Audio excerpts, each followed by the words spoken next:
बाबा साहब डॉक्टर भीमराव अंबेडकर के कड़े संघर्ष एवं अथक प्रयासों से भारतीय संविधान के तहत मिले कानूनी अधिकारों में से खासकर सरकारी नौकरियों में जो आरक्षण की सुविधा मिली है, तो उसे भी यहाँ शुरू से ही कांग्रेस पार्टी और अब बाद में बीजेपी व इनके गठबंधन दल तथा अन्य पार्टियों की भी रही सरकारों की जातिवादी सोच व मानसिकता के चलते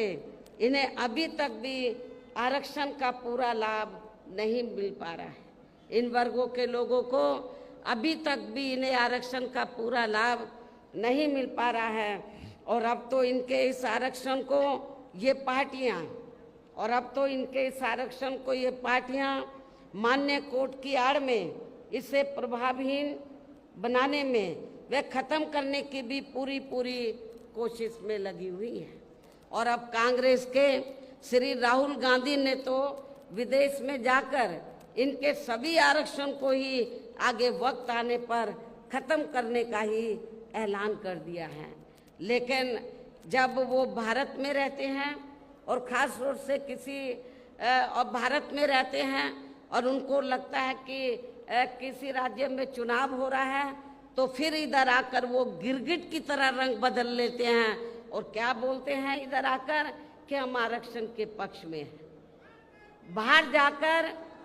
वो बोलते हैं हम आरक्षण को खत्म करना चाहते हैं इंडिया में SC ST के, और इधर आकर बोलते हैं कि हम आरक्षण के पक्ष में हैं। आप इसको कांग्रेस की क्या नीति समझेंगे? ये कांग्रेस की दोहरी नीति है, ये स्पष्ट नीति नहीं है। ये भी आप लोगों को समझना चाहिए। तो ऐसी कांग्रेस पार्टी जो SC ST के आरक्षण के बारे में कहती कुछ है और करती कुछ है, तो आपको इस पार्टी को जो इस बार हरियाणा में तो विधानसभा का आम चुनाव हो रहा है, इस चुनाव में खास तौर से दलितों को इनको सबक सिखाना बहुत जरूरी है। तो इसे बचाने के लिए अब इन सभी विरोधी पार्टियों को यह आपके हरियाणा प्रदेश में हो रहे विधानसभा आम चुनाव में कतई भी अपना वोट नहीं देना है। यदि आप लोगों को इससे बचाना अपने आरक्षण को, तो आप लोगों को कांग्रेस बीजेपी एंड कंपनी के लोगों को कतई भी अपना वोट नहीं देना है। कि आप लोगों को अपने खुद के व अपने हरियाणा प्रदेश के भी हित में यहाँ BSP व इनेलो के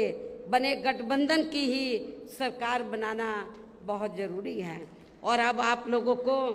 अपने इस गठबंधन के ही उम्मीदवारों को ज़्यादा से ज़्यादा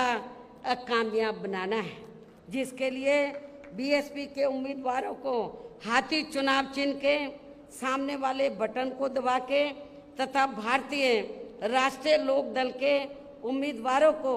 चश्मा चुनाव चिन्ह के सामने वाले बटन को दबा के इन्हें जरूर जिताना है। और फिर सरकार बनने पर ये भी मैं बताना चाहती हूँ कि फिर सरकार बनने पर गठबंधन की ओर से आपके हरियाणा प्रदेश का मुख्यमंत्री चौधरी अभय चौटाला जी को ही बनाया जाएगा,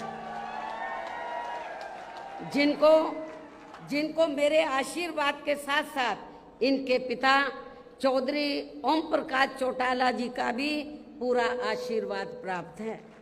वैसे माननीय चौधरी देवीलाल जी का भी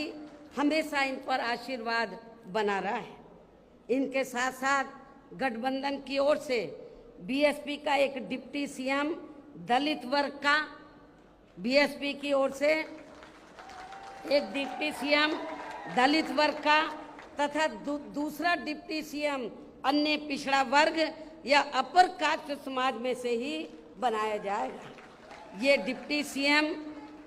कौन होंगे इसका फैसला चुनाव का नतीजा आने के बाद ही लिया जाएगा।